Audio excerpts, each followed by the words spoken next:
Slamat Pagi, everyone. Today I'm going to be doing a design of a character, a villainous character, and I've got some ideas in mind for him, and I want to just actually write a few things down. He's a real brute of a character. He's a male character. Basically a warlord of a little fiefdom in the corner of a kingdom somewhere.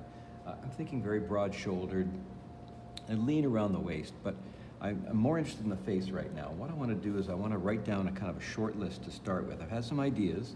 I want to do a little sketch, but I also want to do a short list first of things I have in my mind. First of all, I'm thinking of a character with a broad forehead, a very prominent forehead, and I'm thinking about that as being angling forward, which is very unusual because we think of foreheads as angling back normally, but I'm thinking angled forward, which isn't really telling you anything, but I'm going to do a little sketch down below. So I'm just putting ideas down right now. Eyes, let me see, eyes, small, like beady, as we like to say, beady eyes. Okay, just off the top of my head, I'm thinking wide-spaced. I often do this. I write myself a short list of what I have in mind, and then I basically look at it and refer to it while I'm drawing, just to keep me on track. Wide-spaced eyes, as opposed to anything too close together. Wide-spaced on the head, this prominent forehead, a lot of space. Nose, I think, broad. Broad but short. Off the top of my head, and I'm thinking, I'm not sure. I'm going to put a question mark next to this next part. As far as the nose goes,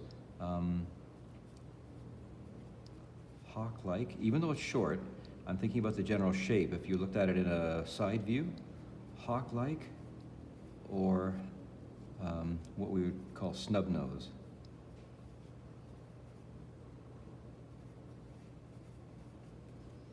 And I'm going to put a question mark next to that because that's something I want to play with. When I get the thing down on paper, I'll have a look at it. But I'm thinking something like that. A lot of space, long space between nose and mouth. I'm just thinking of that as being an unusually long gap, so I'm just factoring that in right now. And this time not a weak chin. I'm thinking, trying to allude to an animal. I'm thinking of a reptile.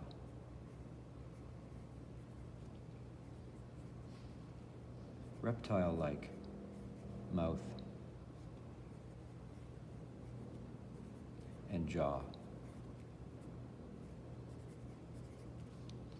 All right, let me get started doing some drawing, but I want to do a little sketch first before I even start on a nice drawing of the character from a 3/4, and I like to do a 3/4 side view because I get to see all the forms nicely that way. But I want to do a quick sketch first of what I'm thinking. This is what I mean by, if this is the front of the character, and I'll just put in a little eye, so we're going to say beady little eye. So I'm thinking beady little eye, and this kind of a shape of forehead, and then back into the back of the head, and then way down here somewhere, a little mouth. I guess I need to pull that back even more then. And it can be kind of a bullish neck on the character. So snub nose way up here somewhere. So I'm just getting a sense of where I want to go with this thing before I really get started. Crocodile mouth, meaning I literally want to pull that mouth back practically to the jaw. Normally a mouth is a lot shorter than that, but this one I want to be very, very broad. As far as lips go, I'm thinking very thin-lipped. I should write that in there too. Thin-lipped. All right, so I've just basically got a lot of features together. Oh, I'm also thinking little ears. I mean, let me just get going on this thing.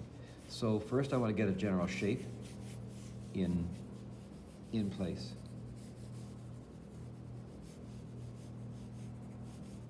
So again, not a big jaw like we often have on these massive characters. We like to have a big heavy-duty jaw, but I'm thinking more reptile, so I want to keep that jaw delicate. Oh, I might be inclined to protrude to the lip a little bit. Let's pull it out, give it kind of a, I mean, it's not an overbite, but it's just pushing out that lower lip a bit, getting that kind of a generous shape, this angling forward that I'm looking for in the head. And then down into the jaw, kind of a bullish neck. So I really don't want maybe a little bit of definition of the back of the skull, but then down into a neck very, very quickly. Okay, I like to put a center line on just because it helps me to keep track of what I'm doing with the features. So center line basically here would be running about like this. And then I want to map these features in. I'm thinking fairly high up on the face and wide spaced. So the unusual amount of space in between eyes, and of course standard eyes, proportionally, they always talk about there being the width of one eye socket in between eyes normally. This is going to be way more than that.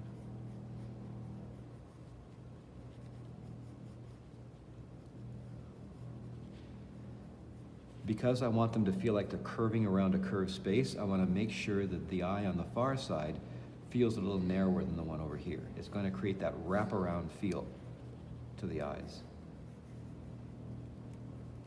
All right, I almost feel like I'd like to give them no nose. I like them with as small a nose as possible, so I'm thinking broad to go with that wide space, but I'm also thinking, this is where I wasn't sure what to do. Hawk nose or snub nose. And even with a short nose like this, you can create a curve like that. That's what I refer to as a hawk nose. A snub nose would be if you were to come down and do like a little button nose. I think of the Thing from the Fantastic Four as having a cute little button nose, broad but buttony. To me, that's too cute, not for this character. I think better, I like the broad angle like that, giving it that hawk nose quality and broad.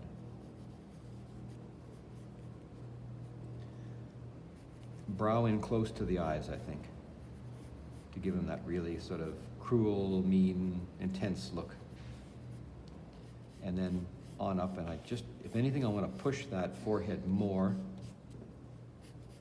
like so. And a crazy long distance between the upper lip. And upper lip should be there, but just really, really thin, defined by just a fine double line.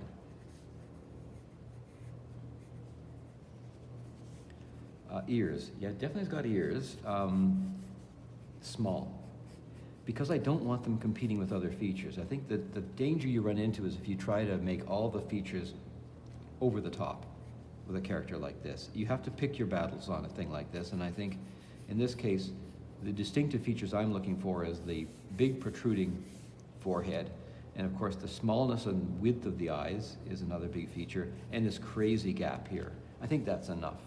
So to not allow the ears to be competing with that, I just want to keep them diminished, like about so. Okay, let me build up the cranium a little bit. I want him to have some kind of a back of a head there, but I do want that bulging forehead coming out. Then I was just thinking about a little bit of facial hair. I love throwing facial hair on characters. The weirder the character, the more I want to put facial hair on it. So I'm just thinking about a little bit of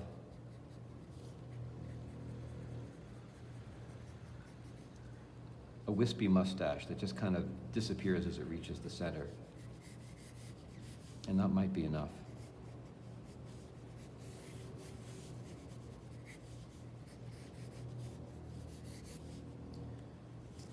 Trying to decide what to put on him. For now, I just want to keep the outfit simple. I'm thinking of like what they call a boatman's collar. So kind of broad, like so, because I want that breadth in the shoulders anyway, so I'm thinking of a broad outfit, and maybe just a little dip in the middle, just to signify where the center is.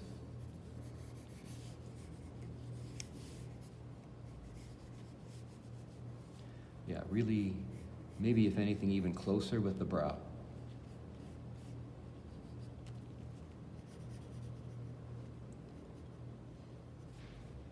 Just want to build up a little bit of definition around the eyes.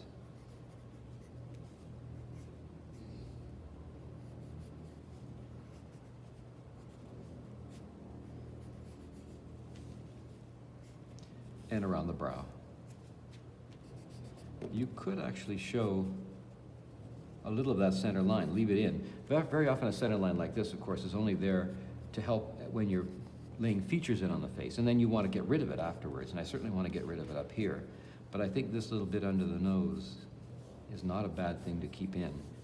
Of course, I don't need the center line down here, and I'm wondering about just creating a little bit of definition under the lip and giving him basically a real chin, rather than just the form that we have so far. So, I mean, my center line would be doing this now. Okay.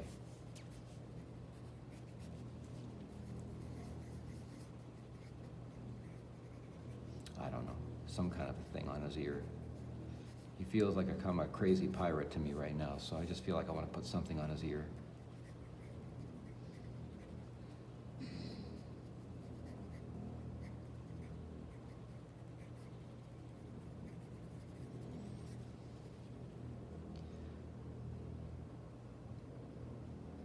I feel like he should have some kind of a strange eye, a little bit sinister, a little bit, again, following the whole lizard motif, something that feels a little bit reptilian.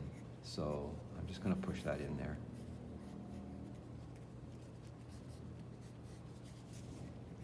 Yeah, he's definitely got some character already, and certainly a distinctive head.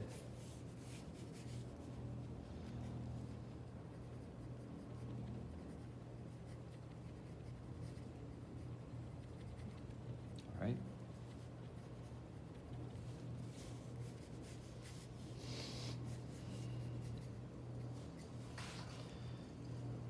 All right, I think I'm reasonably satisfied with where this thing is going right now, but from a facial standpoint, let me just throw in a little bit of definition here.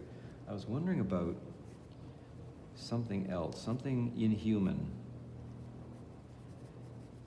The muscles of the face are very distinctive in the way they travel. I'm wondering about literally creating something different, and almost a graphic design. When he snarls, he could be literally lifting up the skin in folds like this. I'm thinking of it being almost like a lion. When you see a lion snarling, you get some very interesting folds. So kind of mashing lizard and cat together, which is kind of an odd combination in terms of my thinking about it, but not so much anything that you would really see overtly in the character. Just seeing whether anything like that could be fun to play with, to give him a kind of inhuman quality, an extra inhuman quality, because let's face it, he already has an inhuman feel to him.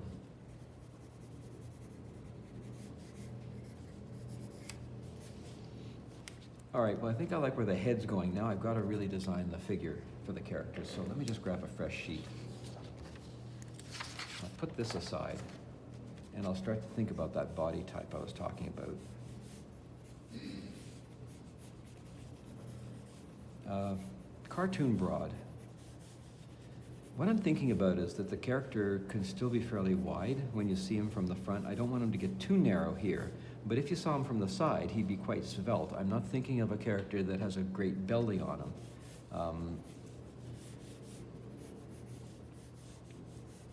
All right, so building up the upper torso, building up this to create the sense of the trapezius, angling up to the neck, and of course a broad neck. We were talking about that already.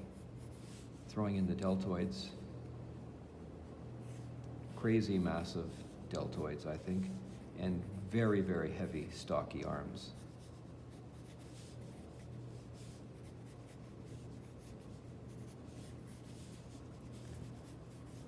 Even in a sketch like this, when I'm just really trying to sort out a character, I try to create a fluid field in it. So you see that I'm actually using a little contrapposta in the pose right off the bat. There's no reason not to do this when you're doing a character design. You might as well, you're trying to sell, even if you're just trying to sell yourself on something, you are trying to sell it to some degree, so don't make it too stiff.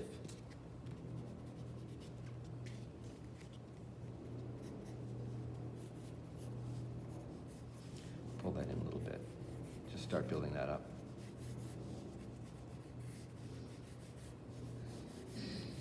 Yes, I'm thinking very broad legs. Everything about this character, although he does narrow in a little bit at the waist, everything about this character should be stocky.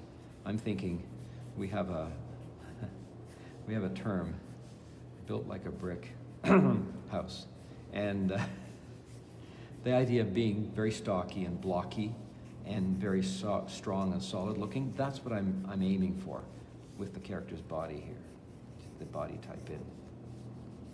Not very tall. I want him to feel like he's kind of short, if anything. Short but broad.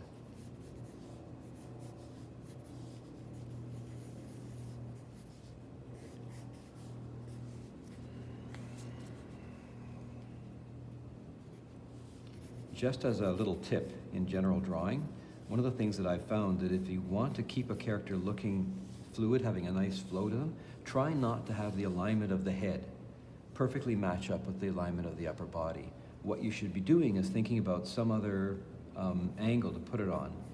So what I want to do with him is I'm thinking of having him looking over this way. Like he's just starting to turn and look towards somebody. Okay, so before I do anything else, I just want to start to get a feel of that. Protruding brow again, building up the top of the head. I'm going to change my center line. And again, the center line I find so important. That very almost delicate but reptilian mouth that we talked about.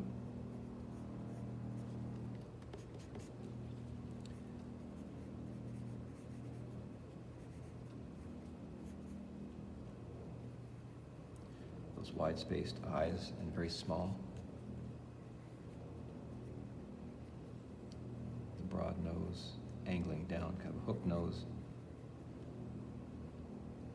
Sometimes it gets called a hook nose, sometimes it's a hawk nose, the term that I think of, but it's that idea of the curve going like that.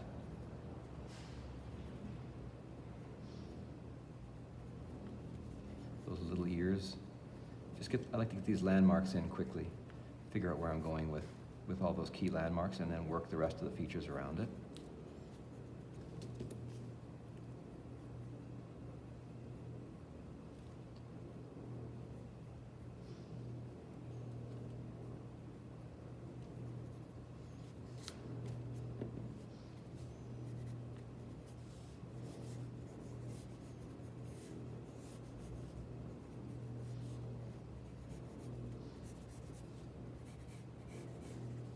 All right, I have to start refining this thing now.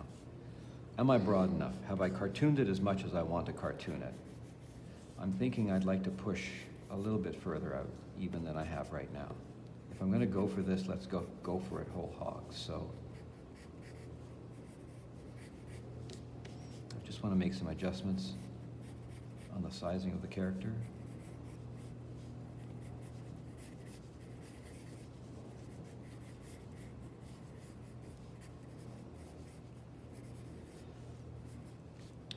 As I'm thinking about the hands and the size of the hands, now often with these big burly characters, they'll typically draw them with great massive hands. I kind of like the opposite. I like the contrast that you can get. And it actually makes the arms feel even bigger if the hands aren't very big. Pardon me, I gotta move this page because there's no way I'm gonna draw hands upside down. I've had to do it on the chalkboard at my own school here in Toronto in the past, but I really do prefer, if possible, to be able to shift around a bit to see what I'm doing.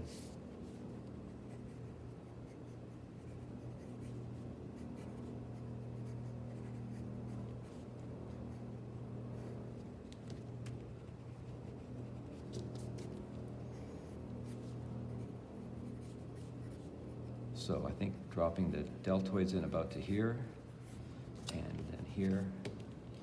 Trying to get a bit of a flow through the hand, through the arm. I mean, again, even though the character is broad, as he is, I don't want him to look stiff.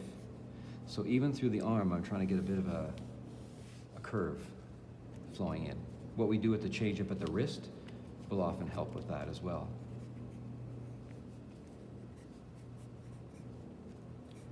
Because this shoulder is so much further down due to the contrapposta, basically if the arms are hanging at the side, they're going to do the same thing, as is the chest.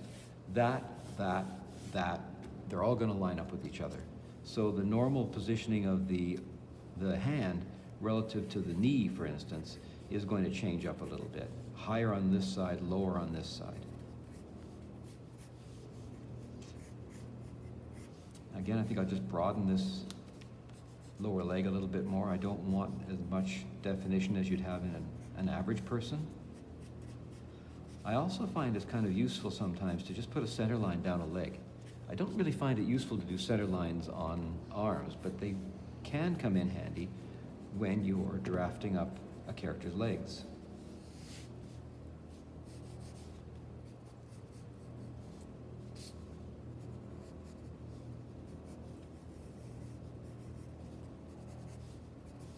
All right. So I think I'm getting a sense of where this character's going. I'm liking the body type pretty well. I tend to find that with the lats on the side of the body, I like to angle them up to about this point on a deltoid.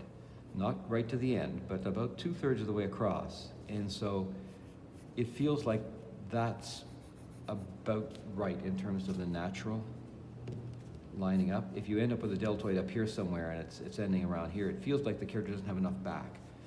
And you don't want it way out here somewhere because that makes no sense. What you want is to get a positioning of that deltoid that, as I said, is about 2/3 of the way across, or sort of the positioning of the lat that's across about 2/3 of the way out from the insert here to about here. All right, let me just shift this around and quickly build in a bit of hand.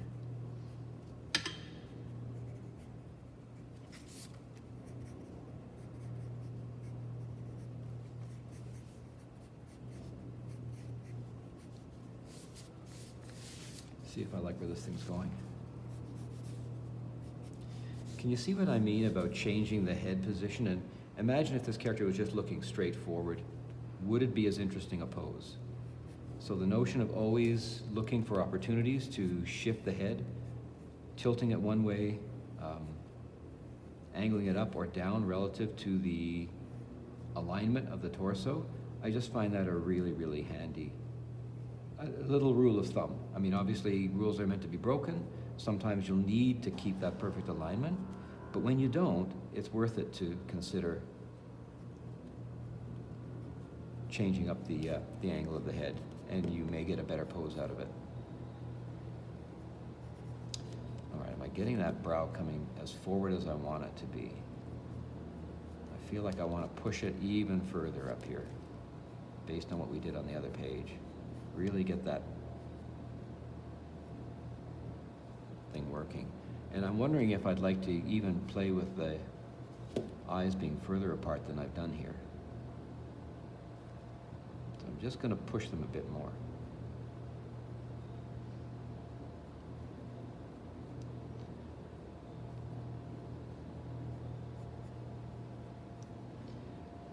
Yeah, it's got a nice feel to it when you push those eyes further apart.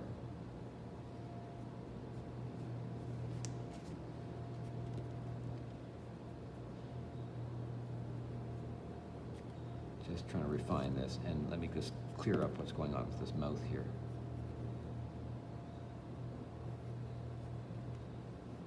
This character may look like he's perpetually smirking.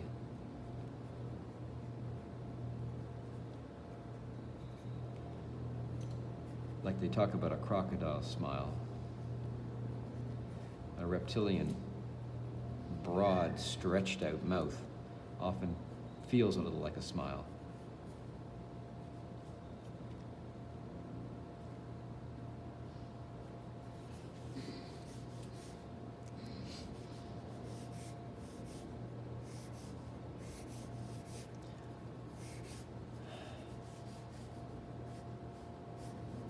Just following the boatman's shirt illusion, I'm thinking sleeves somewhere about like this. But to make it, change it up and make it feel like it's not a normal shirt, I just want to create a kind of a longer cut and have it taper to one side, just to make it a little bit different.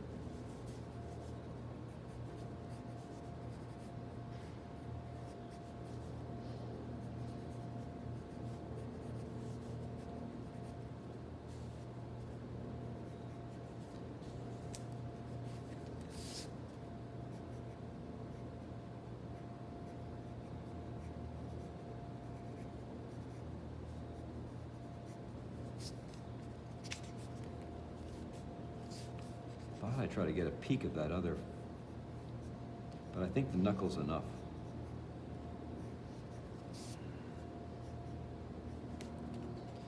Want to get the wrist a little bit further back, just from an anatomical point of view, even though he's a broad character.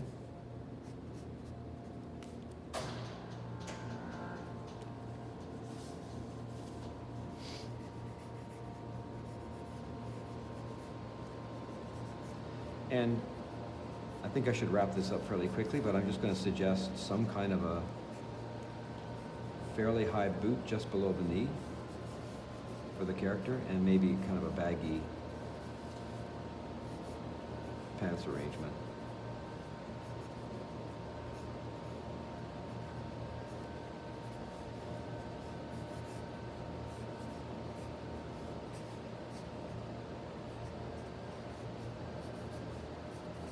All right, so that's it in a nutshell. I feel like I'm getting somewhere with this thing, and I think we're on the right track to a successful design for this guy. I don't know, I was thinking about, because I'd like to do the hair, facial hair. I was also wondering about putting anything up here, but I think for now my instinct is to just leave it alone. Okay, I'm going to call it off. The fan in this room is getting noisy, so I'm just going to say that's it for this little demo, and we push this thing to a certain point. But this is my process. This is the way I go about doing design work when I'm called upon to do it. Just about every time. I do like to lay down that list first. It really helps me to crystallize my thoughts about where I want to go with a character design, to literally write something out. And you may find for yourself it's a worthy approach as well. Anyway, it's been great talking to you all today, and I'm really enjoying being here. So thank you again for having me.